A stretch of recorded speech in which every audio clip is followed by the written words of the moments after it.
As you guys kick things off officially, you look at all the body of work this offseason over the summer, 7-on-7.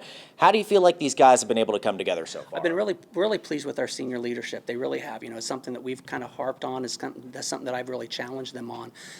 Each year it's a new class, and these seniors who have been behind some really good classes, now it's their turn. So I've been really proud of them as they come together. I've seen a lot of leadership in them. I think the young guys have filled into different spots pretty well. There's a lot of holes yet. There's a lot of question marks. Of course, the puzzle pieces are all over the board a little bit. We're starting to put that together, but it's starting to come together, and we'll get more as we go through this week. Now, of course, the team carries the weight or the responsibility of being the defending 2A state champs.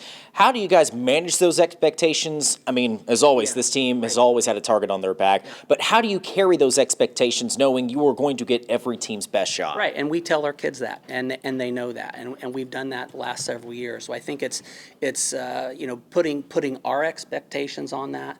We have high expectations. Our kids expect those expectations to be high. We know that every team wants to beat us. We know that every week, if we don't bring our best, they will, and so we live with that pressure.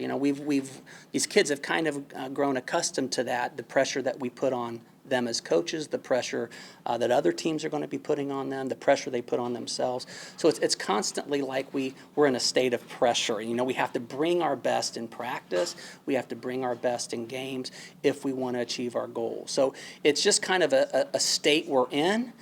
It's a state that we embrace, and those expectations make us work hard in practice because we tell kids nothing is given to you. It's never your time.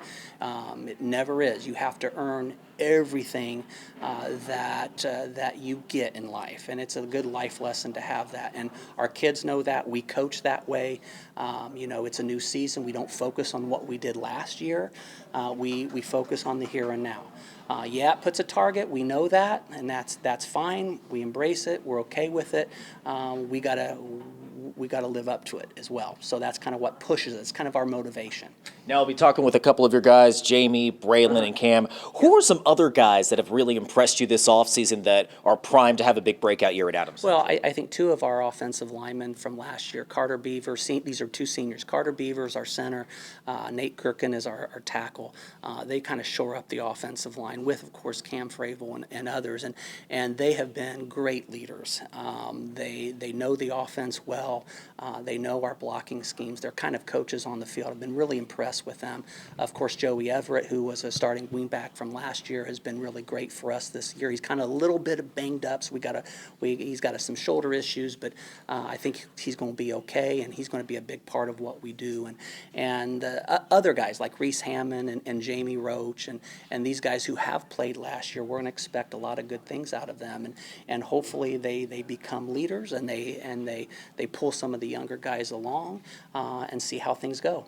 If there's one thing you guys need to focus on over these next 2 weeks to make sure you are ready to play winning football against Garrett, what do you feel like that is? Two things. I mean, we got to continue to get better offensively, and we got big holes to fill defensively, and we got to get guys ready to play. Guys that haven't played much in the past have to really step up. When you lose people like Jarrett Smith, Max Carr, Drew Carr, these are big guys that we had on the defensive side of the ball, especially up the middle.